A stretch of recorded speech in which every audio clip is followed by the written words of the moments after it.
ओम शांति। आज 7 सितंबर 2024 बाबा के महावाक्य सुनते हैं।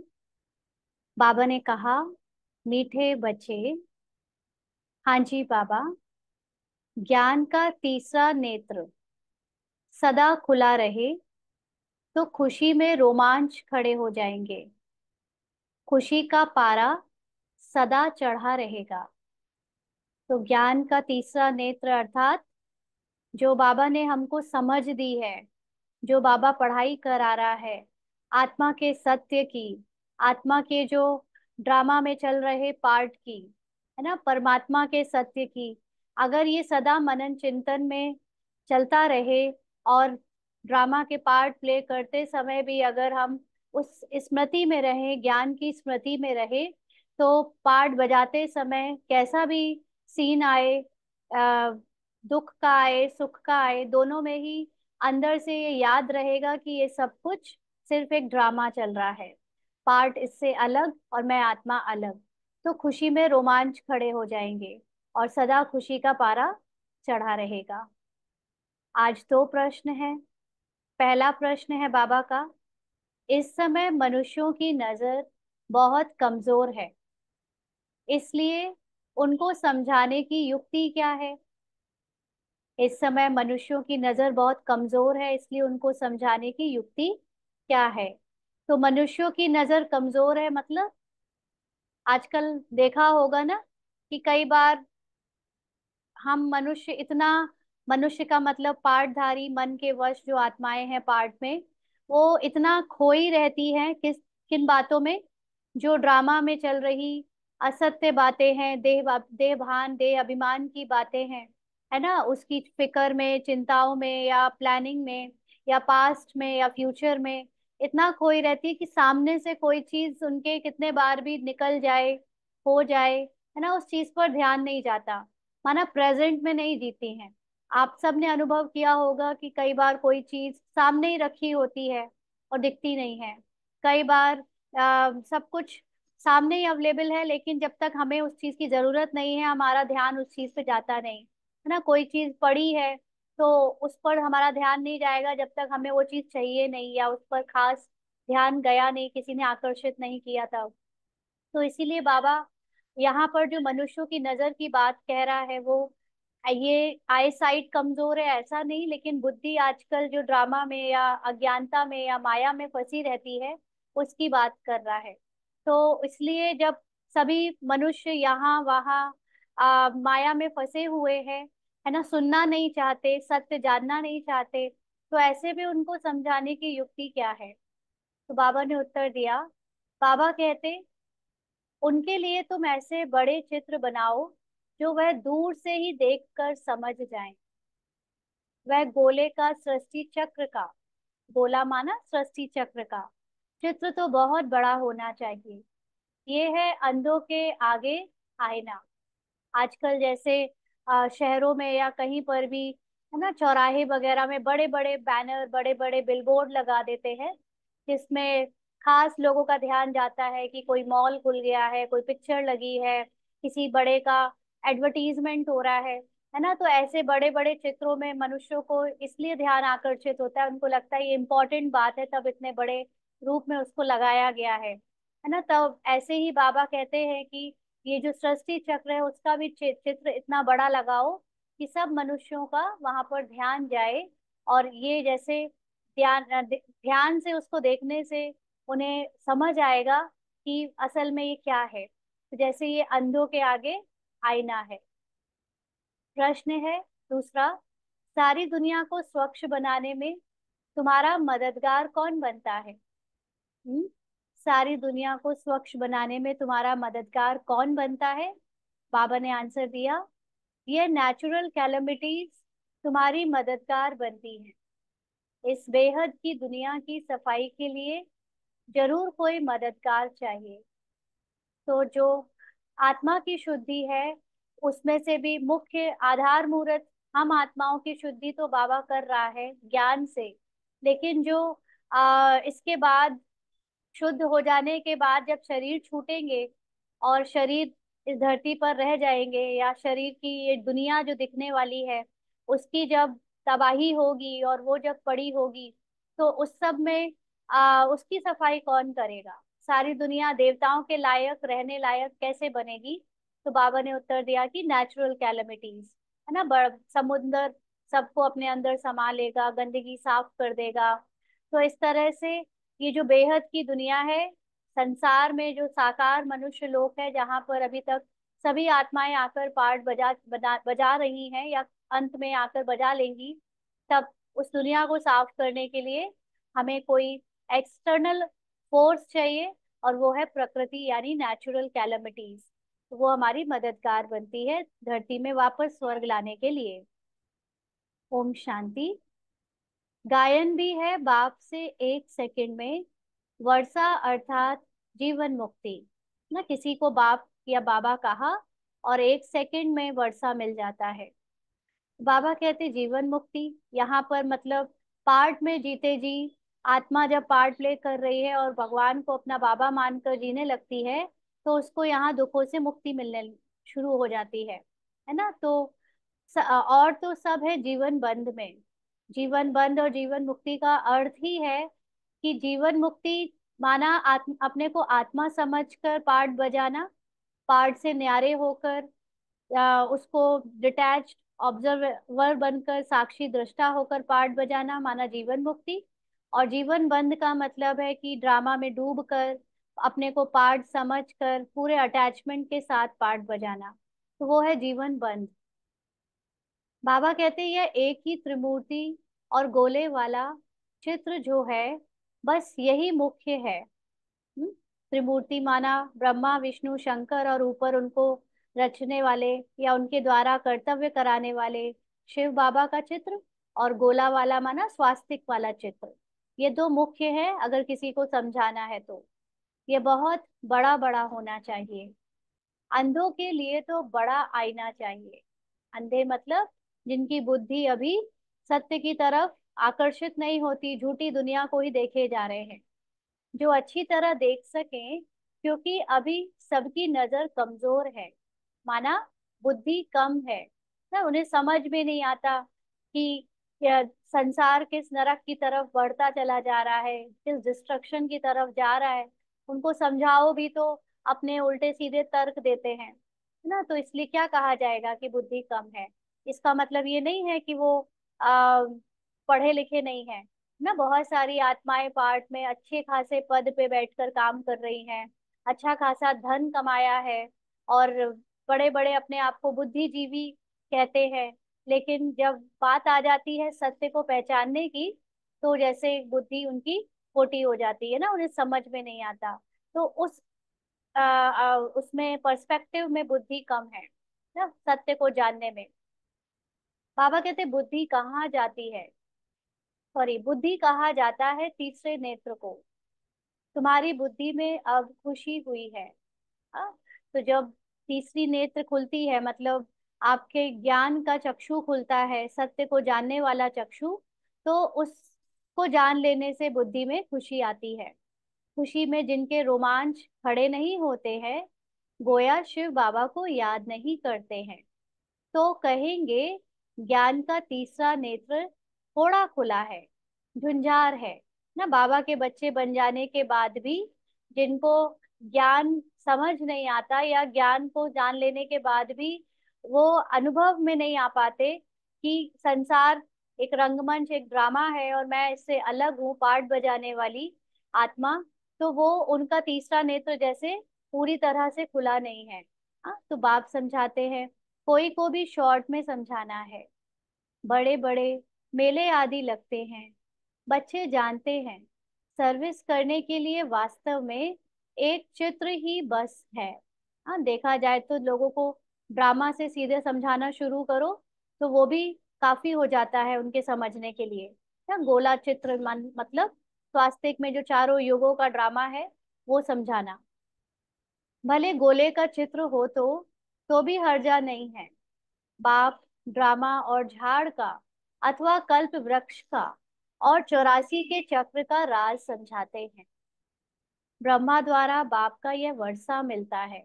तो इस समय हमको ये जो ज्ञान है, ये जो नॉलेज है, वो किससे मिली है? ब्रह्मा के द्वारा शिव बाबा का वर्षा मिला है। ये नॉलेज ही भगवान की सर्वश्रेष्ठ ऐसी प्रॉपर्टी है जिसको जान लेने से हम आत्माएं दुखों से मुक्त हो जाती है, बंधनों से मुक्त हो जाती है, झूठी दुनिया के, झूठे मन के बनाए हुए जाल से मुक्त हो जाती है। तो बाबा कहते हैं यह भी अच्छी रीति क्लियर है, इस चित्र में सब आ जाता है, और इतने सब चित्रों की दरकार ही नहीं है। कोर्स में जो हम इतने सारा समझाते हैं, चित्र को पूरा करते करते 6-7 दिन ले लेते हैं, उन सब की जरूरत नहीं है वैसे। तो बाबा कहते हैं यही दो चित्र बहुत बड़े बड़े अक्षरों के हों, लिखत भी हो, जीवन मुक्ति गॉड फादर का बर्थ राइट है, होवनहार विनाश के पहले। माना, जिसने भगवान को अपना पिता मानकर बाबा को बाबा कहा है और अपने को उनका बच्चा कहा है, ऐसे सभी आत्माओं का ये बर्थ राइट है कि वो विनाश के पहले जीवन मुक्ति का अनुभव कर सके। जीवन मुक्ति माना जीते जी पार्ट बजाते हुए खुद को पार्ट से डिटैच होकर उसकी खुशी को अनुभव कर सके, जो देवी देवता करने वाले हैं।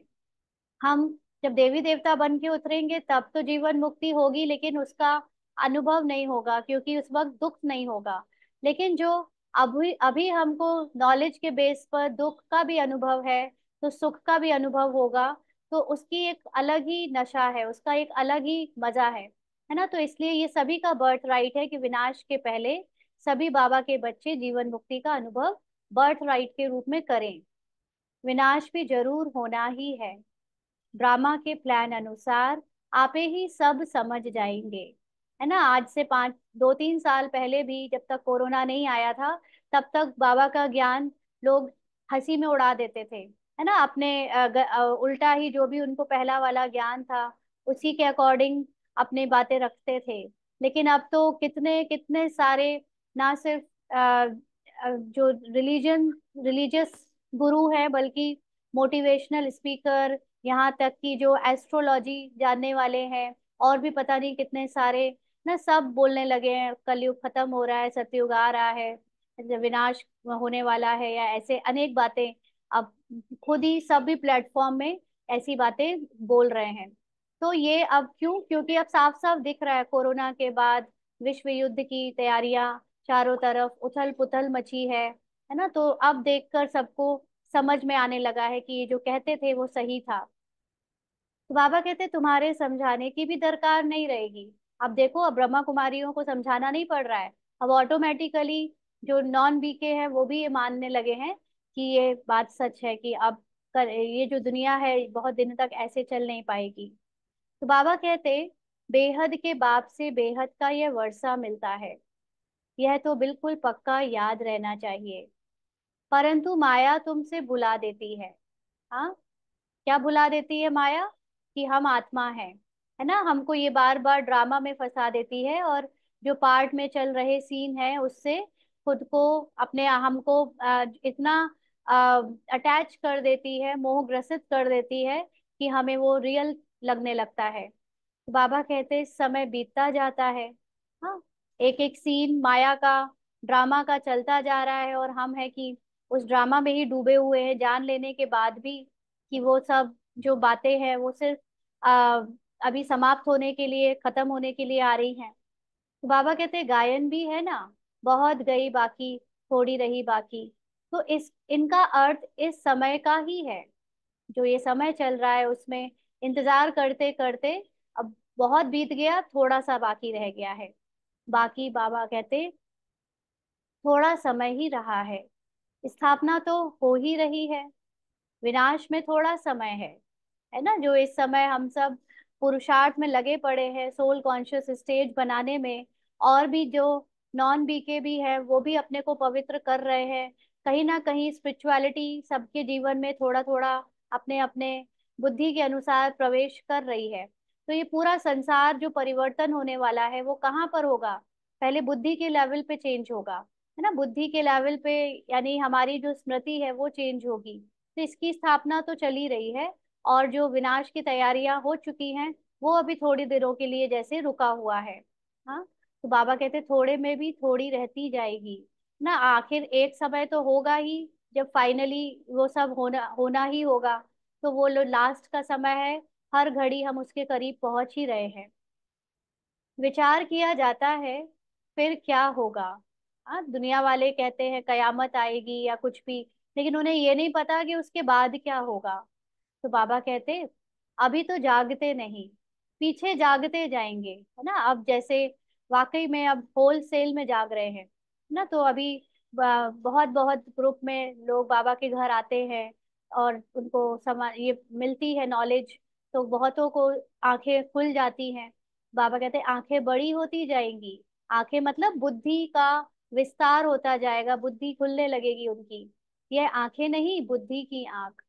छोटे छोटे चित्रों से इतना मजा नहीं आता है, बड़े बड़े बन जाएंगे, है ना। कोई बड़ा चित्र देख लो तो याद रहता है, छोटे चित्र तो जैसे भूल जाते हैं।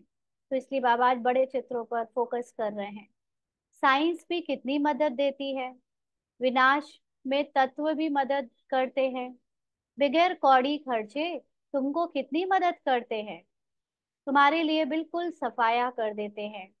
यह बिल्कुल छी छी दुनिया है ना। नहीं तो कहाँ बैठकर एक एक डेड बॉडी को और पेड़ जंगलों को साफ करेगा मनुष्य, जो रह जाएंगे, क्योंकि लास्ट में बहुत थोड़े से रह जाने हैं जो योग बल से नए देवी देवताओं को जन्म देंगे, वो रह जाएंगे।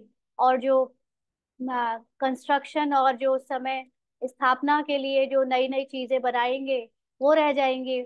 वही आत्माओं के पार्ट रह जाएंगे, बाकी तो सब चले जाएंगे। तो कौन उठाएगा इतनी सारी डेड बॉडीज, इतना कचरा जो दुनिया में बचेगा बाद में। तो इसके लिए प्रकृति फिर हेल्प करती है, सब कुछ बहा कर अपने साथ समुंदर में ले जाती है।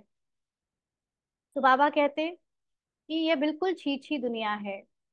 अजमेर में स्वर्ग का यादगार है, यहाँ दिलवाड़ा मंदिर में स्थापना का यादगार है। परंतु कुछ समझ थोड़े ही सकते हैं, अभी तुम समझदार बने हो।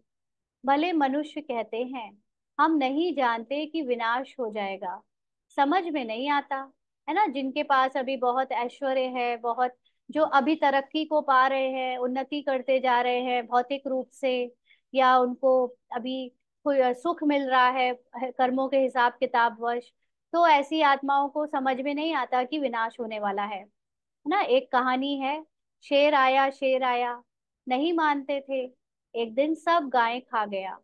तुम भी कहते रहते हो ये पुरानी दुनिया गई की गई, बहुत गई, थोड़ी रही, है ना। पर वो लोग क्या कहते हैं, आप तो कब से कह रहे हो विनाश विनाश, होता तो नहीं, है ना। लेकिन एक दिन सबका सफाया हो जाएगा, फिर कोई कहने वाला भी नहीं बचेगा कि आपने बताया नहीं। बाबा कहते हैं ये सारी नॉलेज तुम बच्चों की बुद्धि में रहनी चाहिए, आत्मा ही धारण करती है। बाप की भी आत्मा में ज्ञान ज्ञान है, वह जब शरीर धारण करते हैं तब ज्ञान देते हैं, है ना। तो किसी ने क्वेश्चन पूछा था कि क्या भगवान के भी मन बुद्धि संस्कार होता है। हाँ, तो भगवान यानी बाबा, बाबा मतलब वो सुप्रीम आत्मा। तो आत्मा जब बिना शरीर के होती है तो मन बुद्धि संस्कार सब उसमें मर्ज्ड होता है ना। आत्मा जब पार्ट में आती है, शरीर धारण करती है, तब उसका मन बुद्धि संस्कार जो युग चल रहा होता है उसके अकॉर्डिंग काम करने शुरू करते हैं। लेकिन पहले जन्म में तो पवित्र ही रहती है ना मन बुद्धि संस्कार भी, या शुरू के जो सतो प्रधान टाइम पे।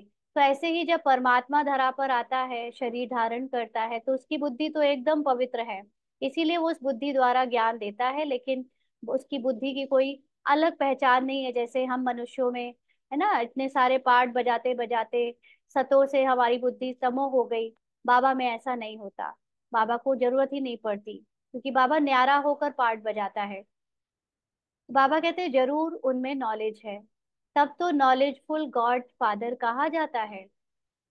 वह सारे सृष्टि के आदि मध्य अंत को जानते हैं, इसीलिए बाबा का ज्ञान पवित्र है, प्योर है, या पूरी तरह सत्य है। जबकि हमारा ज्ञान क्या हो गया है, अनेक जन्म लेते लेते मिक्स्ड हो गया, और उसमें जो देह भान की बुद्धि है वो पूरी तरह मिक्स हो गई है। तो बाबा कहते अपने को तो जानते हैं ना, और सृष्टि चक्र कैसे फिरता है वह भी नॉलेज है।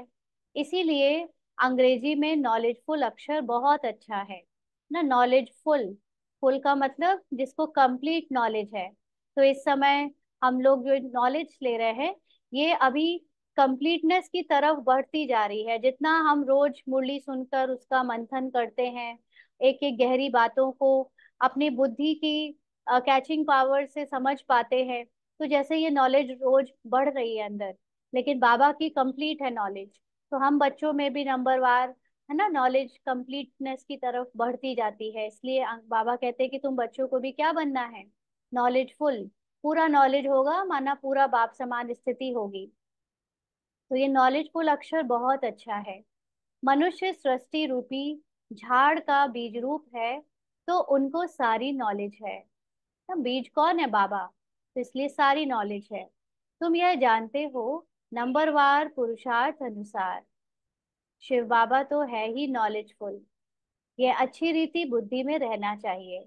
अच्छा, क्या होता है ना, जब हम पुरुषार्थ करते हैं तो हमें तब तक नहीं पता चलता कि हमारे अंदर नॉलेज डेफिशिएट है, जब तक हम उससे बेहतर नॉलेज की सीढ़ी पर नहीं चढ़ जाते, है ना। अदरवाइज हमको जितनी नॉलेज है, हमको लगता है ये ही कंप्लीट है, ये पूरी है, मुझे अच्छे से पता है ना। और फिर जब आपकी नॉलेज पहले से बेहतर अपग्रेड हो जाती है, तब पता चलता है हमको पहले कम नॉलेज थी, वो नॉलेज यथार्थ नहीं थी।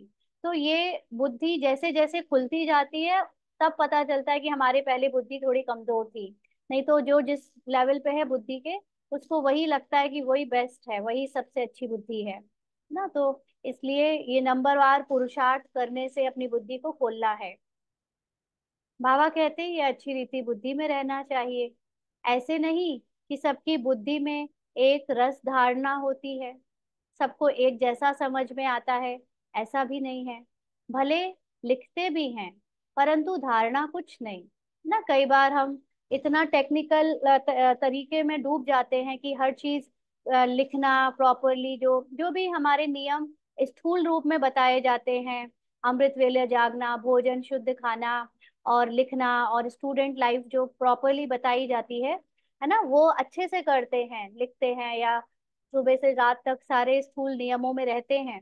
लेकिन जो अंदर सोल कॉन्शियसनेस की धारणा होनी चाहिए, वो नहीं होती, है ना। तो बाबा कहते नाम मात्र लिखते हैं, सिर्फ लिख लेते हैं, है ना, बता किसी को भी नहीं सकेंगे। क्यों नहीं बता सकेंगे? क्योंकि खुद ने कुछ भी समझा, समझ के नहीं लिखा, धारण नहीं किया, सिर्फ एज इट इज लिख लिया।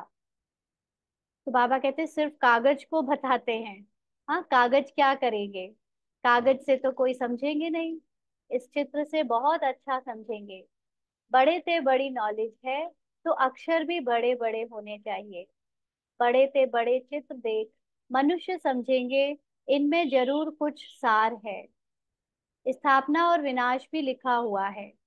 राजधानी की स्थापना, ये है गॉड फादरली बर्थ राइट ना। बाबा के बच्चों को आने वाली सतयुगी दुनिया में प्रवेश मिले, ये सब बच्चों का बर्थ राइट है, क्योंकि बाबा के बच्चों ने बाबा को क्या कहा है, अपना पिता कहा है, बाबा कहा है, इसलिए उसकी हर प्रॉपर्टी में बच्चों का पूरा अधिकार है। हर एक बच्चे का हक है जीवन मुक्ति। हम्म इस समय संगम युग में हमको ये जीवन मुक्ति का अनुभव होना ही है। हाँ, बाबा को अपने हर बच्चे को ये अनुभव कराना ही है, चाहे ज्यादा समय के लिए, चाहे थोड़े समय के लिए। लेकिन जो जितना ज्यादा समय इस अनुभव में रहेगा, उसको उतना ही ये संगम युग मजा, मतलब मजे में बीतेगा, उसका इंटरेस्टिंग वे में बीतेगा। और अगर हम लास्ट लास्ट में केवल अनुभव कर पाए, तो जैसे संगम युग इतना बड़ा होने के बावजूद हम उसको पूरा फायदा नहीं उठा पाएंगे।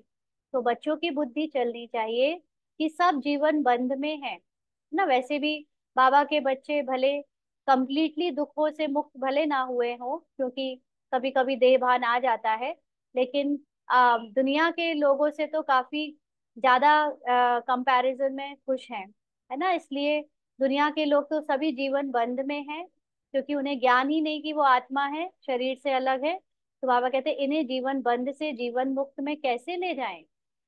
पहले शांति धाम में जाएंगे, फिर सुख धाम में, सुख धाम को जीवन मुक्ति कहेंगे, है ना। हम सब बच्चों को जो जाना है सुख धाम, वहां पर कंप्लीट जीवन मुक्ति होगी। यह चित्र खास बड़े बड़े बनने चाहिए, मुख्य चित्र है ना। बहुत बड़े बड़े अक्षर हों तो मनुष्य कहेंगे बीके ने इतने बड़े चित्र बनाए हैं, जरूर कुछ नॉलेज है।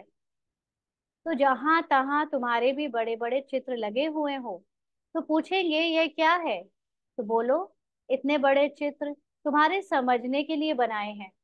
इसमें क्लियर लिखा हुआ है, बेहद का वर्षा इन्हों को था। इन्हों को था मतलब जो देवी देवता बनने वाले हैं उनको था। कल की बात है, आज वह नहीं है। माना कल तक देवी देवता थे, कोई बहुत पुराना समय नहीं होता है 5,000 वर्ष, है ना। 5,000 वर्ष तो ऐसे लगता है जैसे हमारे ध्यान में आराम से निकल सकता है। तो इसलिए वो कल की ही बात है कि देवी देवताओं का पाठ बजाया गया था, क्योंकि 84 पुनर्जन्म लेते लेते नीचे आ गए हैं। आज वह है नहीं। सतो प्रधान से तमो प्रधान तो बनना ही है ना। हर आत्मा चाहे जब जन्म ले अपने स्टेज से नीचे जरूर गिरती है ना। कोई भी जैसे वस्तु भी होती है तो वो भी पुरानी नई से पुरानी जरूर होती है। ऐसे ही आत्मा भी नई से पुरानी पार्ट में जरूर जाती है, यानी सतो प्रधान से तमो प्रधान तो बनती ही है। ज्ञान और भक्ति पूज्य और पुजारी का खेल है ना। आधा आधा में बिल्कुल पूरा खेल बना हुआ है। तो ऐसे बड़े बड़े चित्र बनाने की हिम्मत चाहिए, सर्विस का भी शौक चाहिए। हाँ, जो दूसरों को हम आत्मिक स्थिति में देखकर उनकी सेवा कर सके, ऐसा अंदर से भाव चाहिए। दिल्ली के तो कोने कोने में सर्विस करनी है। मेले मलाखड़े में तो बहुत लोग जाते हैं, वहां तुमको यह चित्र ही काम में आएंगे। त्रिमूर्ति गोला ये है मुख्य, ये बहुत अच्छी चीज है। अंधे के आगे जैसे आईना है, अंधों को पढ़ाया जाता है, पढ़ती तो आत्मा है ना। अंधों को भी बाबा का ज्ञान तो दिया ही जाता है।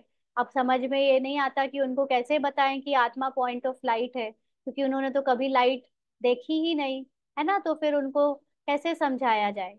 तो आत्मा का जो अस्तित्व है वो कोई लाइट से ही नहीं है, लेकिन आत्मा तो बस है ही। तभी तो हर कोई, चाहे आंखें हैं चाहे नहीं है, लेकिन जो शरीर में शक्ति आई है, जो शरीर को चला रही है, वो उसके अंदर भी है ना। तो इसलिए ये जो सारा ज्ञान है वो सबको दिया जाता है।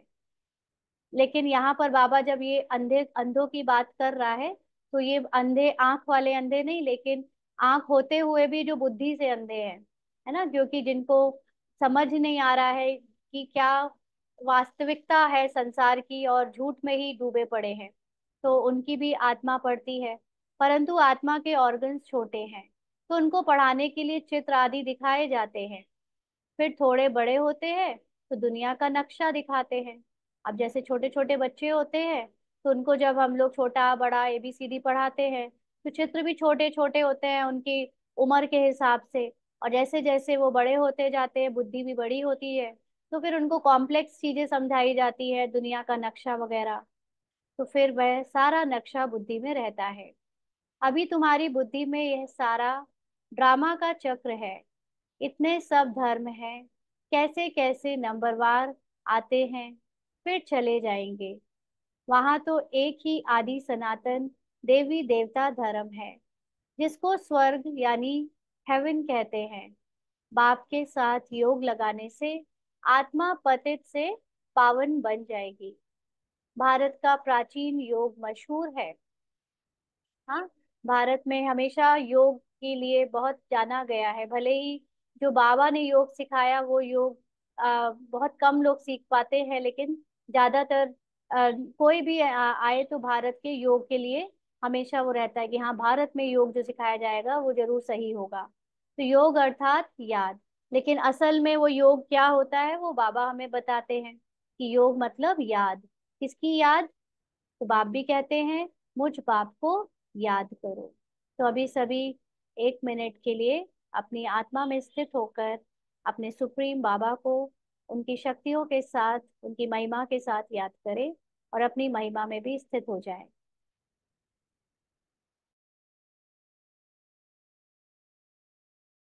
आगे बाबा कहते हैं,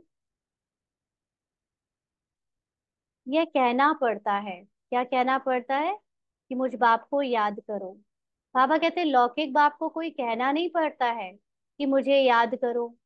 बच्चे ऑटोमेटिकली बाबा मम्मा कहते रहते हैं।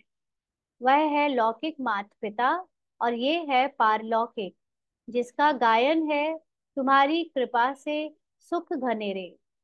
जिनको दुख है वही गाते हैं, सुख में तो कहने की दरकार ही नहीं रहती। दुख में है तब पुकारते हैं। अभी तुम समझ गए हो कि ये माता पिता है। बाप कहते हैं ना, दिन प्रतिदिन तुमको गुहे गुहे बातें सुनाता हूँ। है ना, बाबा का जो ज्ञान है वो बुद्धि के अनुसार खुलता जाता है। जैसे जैसे बाबा के बच्चे तमो प्रधान के इफेक्ट से फ्री होकर धीरे धीरे रजो की तरफ बढ़ते हैं, है ना, क्योंकि हम सब की जो बुद्धि है वो ज्ञान से, बाबा की याद से, माना अपने को आत्मा की स्मृति से वापस तमो से रजो, रजो से सतो की तरफ बढ़ रही है। तो इस समय जितकी बुद्धि जितनी खुलती जा रही है, उसके सामने बाबा के उतने गहरे गहरे रहस्य उसको समझ आते जा रहे हैं। तो इसलिए बाबा प्रतिदिन जो गूढ़ बातें बताता है, वो बाबा बच्चों को अलग अलग रूप में सुनाता रहता है। आगे मालूम था क्या कि माता पिता किसको कहा जाता है? हाँ, पहले तो माता पिता माला लौकिक माता पिता बस। अभी तुम जानते हो, पिता तो उनको ही कहा जाता है। किनको? जो हमारा पारलौकिक पिता है, यानी शिव बाबा। पिता से वर्षा मिलता है ब्रह्मा द्वारा। माता भी चाहिए ना, क्योंकि बच्चों को अडॉप्ट करना है। इसीलिए माता हो गई ब्रह्मा ना। बाबा ने इसीलिए पहले मम्मा बाबा को माता पिता कहा था। जो मातेश्वरी है उनको मम्मा यानी माँ, फिर ब्रह्मा को पिता। लेकिन धीरे धीरे जैसे बुद्धि सूक्ष्म की तरफ जाने लगी, तो फिर बाबा ने फिर और समझाया कि शिव बाबा है तुम्हारा पिता और ब्रह्मा हो गई तुम्हारी माता। क्योंकि शरीर को देखकर कोई नहीं कहेगा कि ये माँ है, क्योंकि शरीर तो पुरुष का है। लेकिन जब हम कॉन्शियसनेस से अपने को आत्मा की स्थिति में देखने लगते हैं, औरों को भी आत्मा की स्थिति में देखने लगते हैं, तो फिर हमें शरीर से फर्क नहीं पड़ता। है ना, जैसे गुलजार दादी को जब स्टार्टिंग में ये पार्ट में जब देखती थी, तो कोई कहता था बाबा आया है बाबा आया है, तो उसको अजीब सा लगता था कि ये तो एक स्त्री बैठी है और ये क्या बाबा बाबा कर रहे हैं उसको, क्योंकि शरीर ही दिखता था, पता नहीं चलता था कि आत्मा की बात है। तो इसलिए ऐसे ही दूसरे भी मनुष्य जब होते हैं या हम भी नए नए ज्ञान में होते हैं, तो हमको पहले शरीर ही समझ आते हैं। फिर जब शरीर से बुद्धि हटकर आत्मा की तरफ बढ़ती है, तो गहरा ज्ञान और उसकी गुहता समझ आनी शुरू होती है। तो इसी तरह बाबा ने भी फिर बताया कि माता भी चाहिए, जिससे अडॉप्ट करना है, तो वो ब्रह्मा हो गई माता। तो यह बात किसी के भी ध्यान में नहीं आएगी। तो बाबा घड़ी घड़ी कहते हैं, मीठे मीठे बच्चों, बाप को याद करते रहो। लक्ष्य मिल गया है, फिर भले कहाँ भी जाओ। है ना, ये जान लिया हमने कि हम कौन है। हमने ये भी जान लिया कि हम सबका पिता परमात्मा कौन है। ये भी जान लिया कि उसको याद करने से क्या होने वाला है। उसको याद करना मतलब अपने को आत्मा समझना, और इससे क्या होगा, हमारी जो स्टेज है वो सोल कॉन्शियस बनती जाएगी। तो अब फिर चाहे जहां जाओ और वहां पर बैठकर अपने को आत्मा समझकर पार्ट प्ले करो। है ना, इसके लिए तो बाबा ने कई बार कहा, मुरली नहीं भी सुनी है तो भी अगर अपने को बार बार आप अपनी मर्जी से, अपनी खुद के याद से आत्मा समझ सकते हो, तो आप भी बहुत ऊंचा पद पा सकते हो। लेकिन ऐसा हो नहीं पाता। है ना, तो इसलिए बाप को याद करने के लिए बाबा का ज्ञान बहुत जरूरी होता है, ताकि ये ज्ञान हमें याद दिलाता रहे कि बाबा को याद करना है, माना अपने को आत्मा समझना है। तो फिर कहीं भी जाओ, 7 रोज का कोर्स किया है तो बहुत है। चाहे विलायत में जाओ, बाबा कहते, बाप से तो वर्षा लेना ही है। याद से ही आत्मा पावन बनेगी, स्वर्ग का मालिक बनेंगे। यह लक्ष्य तो बुद्धि में है, फिर भले कहाँ भी जाएं। सारा ज्ञान गीता का इस बैज में है। कोई को पूछने की भी दरकार नहीं रहेगी कि क्या करना है ना। नहीं तो ब्राह्मण बनने के बाद कितने पुराने हो गए हैं, तब भी पूछते रहते हैं कि योग कैसे लगाना है, योग क्या करना है ना। तो ऐसे जितना समझ में आता है, तो उस हिसाब से बाबा कहते हैं कि इतना समझ लो कि बाबा को याद करना है, और बाकी सारा विस्तार आपके बैज में है। अगर किसी की सेवा करनी है तो, बाप से वर्षा लेना है तो जरूर बाप को याद करना है। तुमने यह वर्षा बाप से अनेक बार लिया है, ड्रामा का चक्र रिपीट होता रहता है। ये वर्षा मतलब ये ज्ञान है ना, ज्ञान से ही तो हमारे सारे पार्ट हमें हमारे सामने आ जाते हैं। बाकी पार्ट तो बजेंगे ही बजेंगे। हम अगर ज्ञान ना भी ले तो भी पार्ट, क्योंकि ड्रामा है, ड्रामा में तो सब सीन घटित होगा जैसे होना है। लेकिन हमारा जो ज्ञान लेने का पार्ट है वो मुख्य बात है ना। तो ये ज्ञान हम कोई पहली बार नहीं ले रहे हैं, बाबा से अनेक बार लिया है। तो ड्रामा का चक्र रिपीट होता रहता है। अनेक बार तुम टीचर से पढ़ करके कोई ना कोई पद प्राप्त करते हो। पढ़ाई से बुद्धि योग टीचर के साथ रहता है ना। इम्तिहान चाहे छोटा हो चाहे बड़ा हो, पढ़ती तो आत्मा है ना। माना आत्मा ही पढ़ने का पार्ट बजाती है। ऐसे तो आत्मा को अपनी निराकारी अवस्था में सारा ज्ञान होता है, सारा ज्ञान उसमें मर्ज होता है, सारे सीन 84 जन्मों के एक एक पार्ट के उसके अंदर होते हैं रिकॉर्डेड। लेकिन फिर उसमें से एक पार्ट बचता है आत्मा के द्वारा पढ़ने का, है ना। तो जब पढ़ती है तो उसमें जो टीचर बनता है उसको याद करना होता है, अपने आप ही याद आता है। तो बाबा कहते हैं इनकी भी आत्मा पढ़ती है। किसकी? ब्रह्मा की। क्यों? ब्रह्मा के तन से भले शिव बाबा पढ़ाता है, लेकिन साथ साथ जो ज्ञान उनके मुख से सुनाया जाता है उसी वक्त आत्मा जो ब्रह्मा की वहीं बैठी है वो भी ज्ञान को सुनती रहती है। टीचर को और फिर एम ऑब्जेक्ट को याद करना है। टीचर माना उस संपूर्ण निराकारी टीचर या परमात्मा को, शिव बाबा को। और एम ऑब्जेक्ट माना अपनी एम ऑब्जेक्ट क्या है कि हम भी संपूर्ण हैं।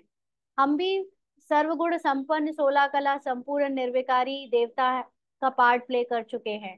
तो ये बार बार याद करने से आत्मा के ऊपर से भी कर्म बदलने लगते हैं और अंदर से स्मृति बदलने लगती है। और उसकी स्मृति जैसे ही बाप समान हो जाती है उसका पार्ट पढ़ने पढ़ाने का ओवर हो जाता है। तो बाबा कहते हैं सृष्टि का चक्र भी बुद्धि में रखना है ना, इसीलिए ड्रामा भी याद रहना चाहिए। बाप और वर्षे को याद करना है, क्योंकि ये जान लेने के बाद भी कि हम संपूर्ण निर्विकारी पार्ट बजा चुके हैं, हमारे अंदर वो सब है। लेकिन फिर भी ये जो तमो प्रधान पार्ट बचता है लास्ट का, उसको अगर देख लेते हैं तो फिर जो नई स्मृति है उस पर बिलीव नहीं हो पाता। इसीलिए फिर ड्रामा का ज्ञान याद रखना है कि ड्रामा में अभी हमारा ये वाला पार्ट बजने को आ, नूंद है तो वो इसलिए बज रहा है। बाकी असलियत या सत्य हमारा वो है जो टीचर हमको बता रहा है। तो बाप और वर्षे को याद करना है। दैवी गुण भी धारण करने हैं ना। दैवी गुण धारण कब होंगे? जब हम अपना सतो प्रधान पाठ याद करेंगे, जब हम अपनी दैवी दुनिया को याद करेंगे। तो उस याद को करने से पहले ऊपर से भी कर्म बदलते हैं। ऊपर से बोलना, सुनना, चलना फिरना, उसमें भी परिवर्तन आता है ना। ऊपर की स्थूल धारणाएं चेंज होती हैं। और साथ साथ निराकारी रूप में स्थित होने से अंदर के जो पार्ट में अवगुण हैं वो भी मर्ज हो जाते हैं, और जो नए गुण हैं नई दुनिया के वो इमर्ज होने लगते हैं। तो जितना धारणा करेंगे उतना ऊंच पद पाएंगे। माना जितना अपने को आत्मा की स्थिति में स्थित रखेंगे, याद रखेंगे, ड्रामा से न्यारे हो जाएंगे, उतना ऊंचा पद पाएंगे। अच्छी रीति याद करते रहते हैं, फिर यहाँ आने की भी क्या दरकार है। आज तो बाबा पूरा तरह से छुट्टी दे रहा है, हाँ, कि अगर सेंटर भी नहीं आए लेकिन बाबा को घर बैठे याद भी कर रहे हैं तो भी जरूरत नहीं है सेंटर आने की। हाँ, सेंटर जाने की या मधुबन जाने की भी दरकार नहीं। जहां पर हो वहां पर बाबा को याद करो। माना अपने को आत्मा समझकर चलो। आप ऐसी कल चिंतन चल रहा था कि अब जो ये पूरी दुनिया में एक शिफ्ट हो रहा है कॉन्शियसनेस का, है ना, कि पूरी तरह से ना सिर्फ ब्रह्मा कुमारी लेकिन अनेक, क्योंकि अब जैसे यूट्यूब में कभी आपकी जैसे जैसे कॉन्शियसनेस बढ़ती है या चेंज होती है ना, आपका जो इंटरेस्ट होता है उस तरह के वीडियोज या उस तरह के लोग आपके संपर्क में आने शुरू हो जाते हैं, है ना। तो ऐसे देखने में आ रहा है कि हम जिस कॉन्शियसनेस में अभी आए हैं इस कॉन्शियसनेस में पहले से ही हजारों लोग लाखों लोग थे।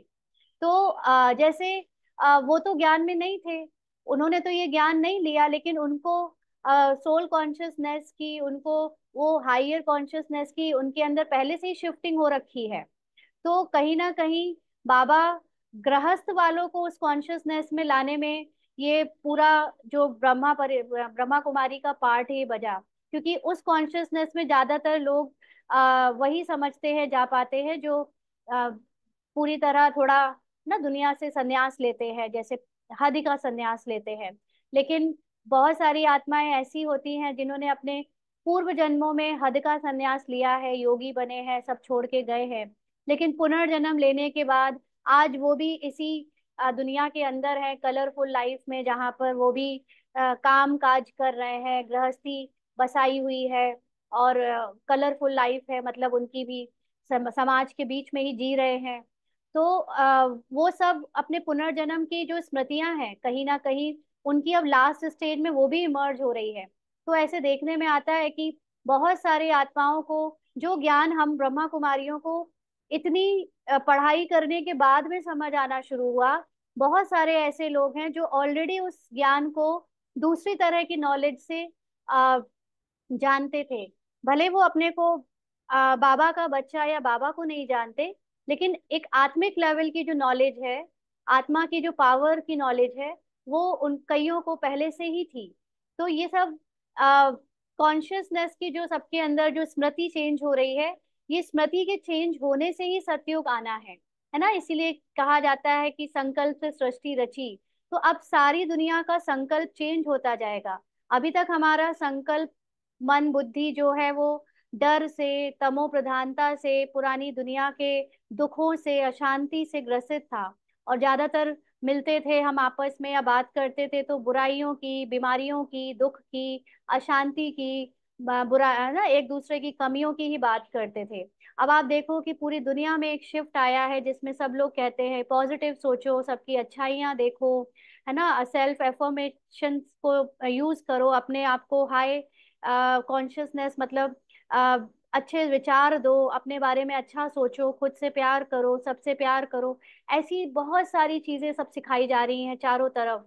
ये कहीं ना कहीं एक बाढ़ आ रही है सभी के अंदर, ना, पूरी दुनिया को बदलने की। तो इसलिए अब जो बाबा हमको जो वर्षा दे रहा है, माना ये ज्ञान गृहस्थियों के लिए बहुत आसान हो गया, इससे अपनी कॉन्शियसनेस को बदल पाना। क्योंकि अभी तक उस तरह के जीवन को जीने के लिए, ज्ञान में अपने को ऊंचा उठाने के लिए बहुत त्याग करना पड़ता था, घर बार छोड़ना, जिम्मेदारियां छोड़ना, और वो हर कोई नहीं कर सकता था। लेकिन भगवान की ये प्लानिंग की एक ऐसा परिवार बनाएंगे जहां पर सब परिवार से आएंगे और एक परिवार में ही रहेंगे, और वहां पे रहते हुए अपनी कॉन्शियसनेस को बदलेंगे। ये एक बहुत सुंदर भगवान की एक उसमें से हमारा ये जो यज्ञ है वो इसमें चल रहा है ना। इसीलिए ये हाईएस्ट जो रोल है सतयुग का, उसमें जो हैप्पीनेस मिलनी है ना, मेन बात है कि साइलेंस में तो सभी जा रहे हैं, लेकिन जो हैप्पीनेस का पार्ट है वो हम आत्माओं को बजाना है। तो उसके लिए ये ब्रह्मा कुमारी का एक पार्ट फिक्स करके भगवान ने अपने लिए रखा था कि इनको मैं पढ़ाऊंगा, बाकी सब मनुष्य मनुष्य से आगे बढ़ेंगे, बनेंगे, साइलेंस में जाएंगे, लेकिन ये इतने बच्चे मेरे द्वारा पढ़ के आगे हैप्पीनेस में जाएंगे, है ना। तो ये इसलिए बहुत एक हमारे लिए बहुत इम्पोर्टेंट है ये याद रखना कि अपने को हमें हर समय आत्मा समझने का पुरुषार्थ घर रहते ही करना है। फिर चाहे जहाँ चले जाओ, है ना, बाबा कहते हैं यहाँ आने की भी दरकार नहीं रहती, है ना, परंतु फिर भी आते हैं। क्यों आते हैं? क्योंकि घर में रहते हुए ड्रामा समझकर इन देहधारियों से निकल पाना कठिन लगता है। लेकिन सेंटर चले जाते हैं या कुछ दिन आश्रम या मधुबन चले जाते हैं तो जैसे न्यारे हो जाते हैं, उतनी देर के लिए, दिनों के लिए उनको बिल्कुल याद नहीं करना पड़ता। तो कुछ दिन के लिए आत्मा को एक हवा मिलती है, स्पेस मिल जाता है कि अब मैं उतने दिन तो ड्रामा से न्यारी होकर रह सकूं। तो वो हेल्प मिलती है सोल कॉन्शियस स्टेज को आगे बढ़ाने में। तो बाबा कहते हैं कि ऐसा ऊंच बाप जिससे इतना बेहद का वर्षा मिलता है, उनसे मिलकर तो आवे, है ना। तो यहाँ पर क्योंकि बॉडी कॉन्शियस रहते हैं तो हमें एक रहता है कि हम शरीर में जिसके अंदर भगवान आया उसको देखकर तो आवे ना। तो मंत्र लेकर सब आते हैं। मंत्र मतलब कि ये जानकर कि मैं आत्मा हूँ, मुझे सब में आत्मा देखनी है, और शिव बाबा को आत्मिक रूप में याद करना है, मन मनाभव, ये मंत्र सब बाबा के बच्चे सीख कर आते हैं। तुमको तो बहुत भारी मंत्र मिलता है, नॉलेज तो सारी अच्छी रीति बुद्धि में है। अभी तुम बच्चे समझते हो कि विनाशी कमाई के पीछे जास्ती टाइम वेस्ट नहीं करना है ना। अब जो लोग धन कमाने में या पद पोजीशन और दूसरी तरह की कमाई में लगे हुए हैं, नाम मान शान में, उसमें ज्यादा टाइम वेस्ट नहीं करना है। वह तो सब मिट्टी में मिल जाएगा। बाप को कुछ चाहिए क्या? कई बच्चे कहते हैं हम कमाने लगेंगे तो बाबा की भंडारी में खूब खूब डालेंगे। बाबा को नहीं चाहिए। बाबा के पास तो अब इतना असीम आ रहा है, चारों तरफ से देने वाले खूब दे रहे हैं, है ना। उस धन को देकर आप सोचो कि हम ऊंचा पद पाएंगे, ये ऐसा नहीं है ना। वो धन देने का मुख्य जो पीछे लॉजिक है वो ये कि हम जो ये धन से हमारी जो आसक्ति बनी है इतने जन्मों में, वो आसक्ति हमारी निकल जाए, है ना। उसको हम बाबा का धन कहकर अपने अंदर से जो अटैचमेंट है उससे निकल पाए। एक बार वो अटैचमेंट निकल गई, फिर वो धन चाहे आपकी तिजोरियों में पड़ा पड़ा सूख जाए, वैसे भी सबका चला जाना है, चाहे वो आपके पर्स में पड़ा पड़ा हो जाए, उसकी वो बात नहीं है कि वो भंडारी में नहीं डाला तो वेस्ट हो गया ना। अगर आपके संकल्प है या ऑटोमेटिकली ड्रामा अनुसार संकल्प आते हैं तो वो भंडारी में जाता है। नहीं जा रहा है संकल्प, नहीं जा रहा है, लेकिन अगर आपको उस धन से अटैचमेंट नहीं है तो भी वो बहुत अच्छा है, क्योंकि मुख्य तो यही रखना है कि हमको इस पुरानी दुनिया की किसी चीज से भी अटैचमेंट ना हो। हमारे लिए वो धन सूखे कागज की तरह है ना, वो पत्थर की तरह पड़ा हुआ है। तो चाहे लगाया है चाहे नहीं लगाया है, लेकिन है बाबा का, अगर ये स्मृति भी है तो भी आपकी स्टेज बहुत ऊंची है, क्योंकि आप सोल कॉन्शियस स्टेज में रहकर चीजों से न्यारे होते जा रहे हो, है ना। तो बाबा इसीलिए कहता है कि ये मत सोचो कि हम खूब कमाएं और फिर बाबा को दें तो हमारा पद ऊंचा हो जाएगा। बाप को कुछ चाहिए क्या? कुछ भी नहीं। कुछ भी खर्चा आदि करते हैं सो तो अपने लिए ही करते हैं, है ना। अपने लिए माना कहने में ये आता है कि आप जितना दोगे आपको बदले में उसका पदम गुणा होके मिलेगा, लेकिन स्थूल धन के लिए आत्मा नहीं मर रही है यहाँ। जो सच समझता है वो ये जानता है कि जितना हम धन से अपने को मतलब एक तरह से यहाँ लगाएंगे, यहाँ पे भी दो पर्सपेक्टिव आ जाते हैं। कई बार कुछ लोग लगाते हैं, दिखा के लगाते हैं, या लगाने के बाद सोचते हैं कि इसके बदले में बाबा हमें देगा। तो ये तो और ही उल्टा हो गया। बॉडी कॉन्शियसनेस का लालच आ गया अंदर, है ना, उसमें अभिमान आ गया कि हम लगा रहे हैं। जबकि लगा बाबा के घर में लगा धन लगाने का अर्थ है कि एकदम बाबा का समझकर जब बाबा को चाहिए था बाबा ने आपसे लगवा लिया, आपको तो याद भी नहीं है कि आपके द्वारा कितना क्या दिया गया, कब दिया गया।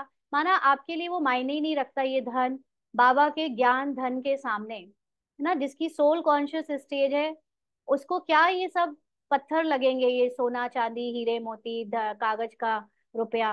तो इसलिए बाबा कहते हैं कि अगर खर्चा करते भी हो तो अपने लिए करते हो। माना तुमने दिया तो तुम्हारी सोल कॉन्शियस स्टेज और बढ़ती जाएगी, इससे तुम्हारा उससे अटैचमेंट निकल जाएगा, है ना। हम जबकि उसको स्थूल रूप में समझते हैं कि उसका कई गुना होकर मिलता है, या बाबा को जितना दो बाबा उससे ज्यादा हमें लौटा देता है।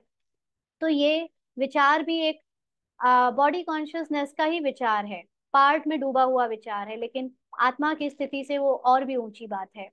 तो इसमें पाई का भी खर्चा नहीं है। देखा जाए तो अगर आप अपने मन से सब कुछ पहले ही बुद्धि से छोड़ दो तो आपके द्वारा वो सारा पार्ट भी चलाने की जरूरत नहीं है, लेन देन की, जो हम यज्ञ में करते हैं, है ना। कोई गोले व टैंक आदि तो खरीद नहीं करने हैं लड़ाई के लिए, कुछ भी नहीं है। तुम लड़ते हुए भी सारी दुनिया से गुप्त हो ना। हमारी लड़ाई कैसी है? अंदर ही अंदर जो संकल्प हैं, जिस जो इस पुरानी दुनिया ने हमको कमजोर संकल्प दिए, हमें भुला दिया हम कौन है, उन संकल्पों से हमारी लड़ाई है, तो गुप्त है। तुम्हारी लड़ाई देखो कैसी है। इसको कहा जाता है योग बल। सारी गुप्त बात है ना। बार बार आत्मा की स्थिति को जानकर उसमें टिकना और पुरानी कमजोर संकल्प को मिटाना, ये सब योग बल से होता है। इसमें कोई को मारने की दरकार नहीं है, तुमको सिर्फ बाप को याद करना है। इन सब का मौत ड्रामा में नूंधा हुआ है। किन सब का? कल भी बाबा ने बताया था ना, सारे धर्म खत्म हो जाएंगे, एक रह जाएगा, तो बाकी बाय प्लॉट है ना। जो सब एक्स्ट्रा, जैसे किसी मूवी में मुख्य 8-10 एक्टर होते हैं जिनको जाना जाता है कि इनकी वजह से फिल्म हिट हुई है या चली है, बाकी तो पुलिस वाला एक हीरो होगा, बाकी पीछे पूरी सेना खड़ी रहती है, कौन देखता है उनको, है ना। हीरो डांस कर रहा है गाने में, हीरो हीरोइन बस दो लोग डांस करते हुए दिख रहे हैं, बाकी चाहे 1000 लोग पीछे खड़े होकर साथ साथ में डांस कर रहे हैं, कौन देख रहा है उनको, क्या फर्क पड़ता है उनसे। तो लेकिन वो बस एक अच्छा लगता है देखने में कि इतने लोग हैं। तो ऐसे ही ये संसार में मुख्य हम हैं। बाकी तो इतनी जो भीड़ है वो सब सिर्फ बाय प्लॉट है ना, वो चली भी जाएगी तो वो ड्रामा में नूंद है, ऐसे समझना है पूरे ड्रामा के रूप में। ये एक एक के अंदर डूब नहीं जाना है कि हाय वो मर गया, ये हो गया, ये तो अभी सब धीरे धीरे जाएंगे, साफ होंगे। तो बाबा कहते हैं हर 5000 वर्ष बाद तुम योग बल जमा करने के लिए पढ़ाई पढ़ते हो। पढ़ाई पूरी हुई, फिर प्रारब्ध चाहिए नई दुनिया में, है ना। हमारी ये पढ़ाई पूरी हुई माना एक बार सोल कॉन्शियस अवस्था बन गई, एक बार संस्कारों में संकल्पों में सदा के लिए आत्मिक अनुभव आ गया, फिर तो हमें आगे की दुनिया में शिफ्ट हो जाना है। तो पुरानी दुनिया के लिए ये नेचुरल कैलमिटीज हैं। गायन भी है ना, अपने कुल का विनाश कैसे करते हैं, कितना बड़ा कुल है, सारा यूरोप आ जाता है ना। ये यूरोप में क्रिश्चियन धर्म और बाकी के सारे धर्म जो बाद बाद में आए हैं, बाइप्लॉट हैं, सब समाप्त हो जाएंगे। ये भारत तो अलग होने में है, बाकी सब खलास हो जाने हैं। योग बल से तुम सारे विश्व पर विजय पाते हो। पवित्र भी बनना है इन लक्ष्मी नारायण जैसा, यानी पवित्र यानी सोल कॉन्शियस बनना है ना। लक्ष्मी नारायण एक दूसरे के पति पत्नी होते हुए भी कोई देह की दृष्टि में विकारी दृष्टि नहीं रखते थे, अपने को पार्ट में आत्मा समझकर पति पत्नी का पार्ट प्ले करते थे, तो अंदर से मर्यादित रहते थे। वहां क्रिमिनल आय ही नहीं होगी कि हम शरीर पे दृष्टि जाए और विकारी संकल्प चलाएं। आगे चलकर तुमको बहुत साक्षात्कार होंगे। साक्षात्कार होंगे मतलब अपने ही अवस्था में हमको दिखेगा कि हम भी वैसे ही होते जा रहे हैं, हमारे अंदर भी वैसी ही दृष्टि हो गई है। अब हमको भी विकारी संकल्प, विकारी दूसरों के प्रति कोई भी तरह का चाल चलन में हमारे आता ही नहीं, है ना। तो साक्षात्कार मतलब ये नहीं कि सिर्फ सपने में देखेंगे, हो सकता है वो भी हो, लेकिन मुख्य साक्षात्कार की बात है कि आपको अपने अंदर वो गुण दिखेंगे जो देवी देवताओं में होते हैं, है ना, जो सीरियसली पुरुषार्थ कर रहे हैं उनको। बाबा कहते हैं अपने देश के नजदीक आने से फिर झाड़ दिखाई पड़ते हैं ना। जैसे ट्रेन में बैठे हो या बस में बैठे हो, तो जैसे जैसे आपकी जगह जहाँ जाना है आपको वो दिखने लगता है, पास आने लगता है, तो खुशी होती है। अब आकर पहुंचे हैं अपने घर के नजदीक, तुम भी घर चल पड़े हो, फिर अपने सुखधाम आएंगे।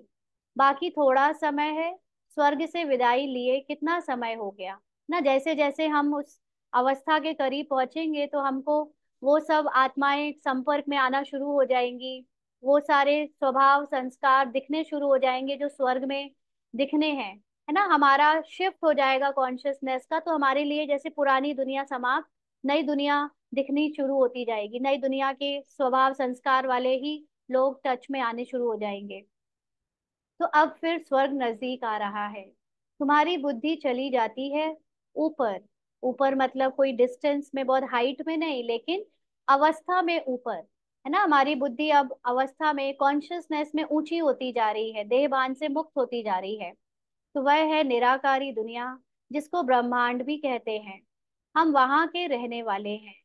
यहाँ 84 का पार्ट बजाया, अभी हम जाते हैं। तो वहां के रहने वाले हैं माना हम आत्माएं कंप्लीटली ड्रामा से मुक्त रहने वाली, रियलिटी में एक सिर्फ ऐसी सूक्ष्म चीज है जिसको कोई फिजिकल चीज टच भी नहीं कर सकती, जिसका अस्तित्व तो है ब्रह्मांड में, लेकिन ये ब्रह्मांड की चीजें भी जो फिजिकल चीजें वो उनको टच नहीं कर सकती, इसीलिए सूर्य चांद से परे कहा जाता है, 5 तत्वों से परे कहा जाता है। तो यहाँ 84 का पार्ट बजाया माना जब हम फिजिकल बॉडी के टच में आए तो हमने ये अलग अलग सीन में अलग अलग पार्ट बजाए। अभी हम जाते हैं, अब हम ये सब से फ्री हो रहे हैं। तुम बच्चे हो ऑलराउंड, शुरू से लेकर पूरे 84 जन्म लेने वाले हो। देरी से आने वाले को ऑलराउंडर नहीं कहेंगे ना, जिसने थोड़े ही जन्म लिए उसको नहीं कहेंगे। बाप ने समझाया है मैक्सिमम और मिनिमम कितने जन्म लेते हो, एक जन्म तक भी है, पिछाड़ी में सब चले जाएंगे वापस। नाटक पूरा हुआ, खेल खलास, है ना, इसको खेल की तरह लेना है। अब बाप समझाते हैं मुझे याद करो, अंत मति सो गति हो जाएगी, बाप के पास परम धाम में चले जाएंगे। माना अपनी आत्मिक अवस्था में टिककर बाबा को याद करने से हमारी हाईएस्ट परम स्थिति को हम प्राप्त कर लेंगे। उनको कहते हैं मुक्ति धाम, शांति धाम। और फिर पार्ट में वापस आए तो सुख धाम, ये है दुख धाम। ऊपर से हर एक सतो प्रधान फिर सतो रजो तमो में आते हैं। यानी हर आत्मा चाहे जब संसार में पार्ट प्ले करने आए, उसको अपनी चारों अवस्थाओं को क्रॉस करना होता है। चारों तरह के पार्ट प्ले करने होते हैं, चारों तरह के एक्सपीरियंस लेने होते हैं। तो एक जन्म होगा तो उसमें भी इन चार स्टेजेस को पाएंगे। कितना अच्छा बच्चों को बैठ समझाते हैं, फिर भी याद नहीं करते, बाप को भूल जाते हैं। नंबरवार तो है ना, बच्चे जानते हैं नंबरवार पुरुषार्थ अनुसार रुद्रमाला बनती है। कितने करोड़ की रुद्रमाला है ना। जितने भी बाबा के करोड़ों बच्चे हैं, सब बाबा की रुद्रमाला के बच्चे माने जाते हैं। बेहद के विश्व की यह माला है। ब्रह्मा सो विष्णु, विष्णु सो ब्रह्मा, दोनों का सरनेम देखो। यह प्रजापिता ब्रह्मा का नाम है। आधा कल्प फिर आता है रावण, डीटिज्म, फिर इस्लामिज्म, है ना, फिर ऐसे बौद्धिज्म, फिर क्रिश्चियनिटी। तो आदम बीवी को भी याद करते हैं, पैराडाइज को भी याद करते हैं। भारत पैराडाइज स्वर्ग था। बच्चों को खुशी तो बहुत होनी चाहिए। बेहद का बाप, ऊंचे ते ऊंच भगवान, ऊंच ते ऊंच पढ़ाते हैं। ऊंच ते ऊंच पद मिलता है। सबसे ऊंचे ते ऊंचा टीचर है बाप। वह टीचर भी है, फिर साथ ले जाएंगे तो सदगुरु भी है। ऐसा बाप क्यों नहीं याद रहेगा। खुशी का पारा चढ़ा रहना चाहिए। परंतु युद्ध का मैदान है, माया ठहरने नहीं देती है। माना ड्रामा में फिर जाकर फिसल जाते हैं, स्मृति वापस पुरानी दुनिया की उसमें चले जाते हैं। घड़ी घड़ी गिर पड़ते हैं। बाप तो कहते हैं बच्चे, याद से ही तो माया जीत बनेंगे। अच्छा, मीठे मीठे सिकी लदे बच्चों प्रति मात पिता बाप दादा का याद प्यार और गुड मॉर्निंग।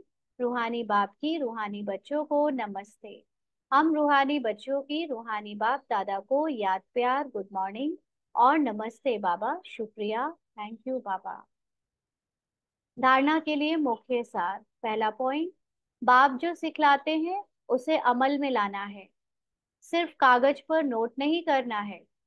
विनाश के पहले जीवन बंध से जीवन मुक्त पद प्राप्त करना है।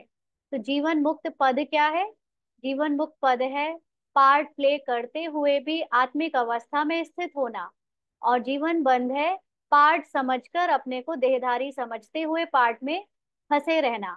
तो अगर मैं अभी चाहे माँ का पार्ट प्ले करूं, चाहे मैं कोई भी पत्नी का या बहू का या कोई भी पार्ट प्ले करूं, लेकिन प्ले करते समय सदा स्मृति रहे कि ये पार्ट झूठे हैं, ये सिर्फ विनाशी हैं।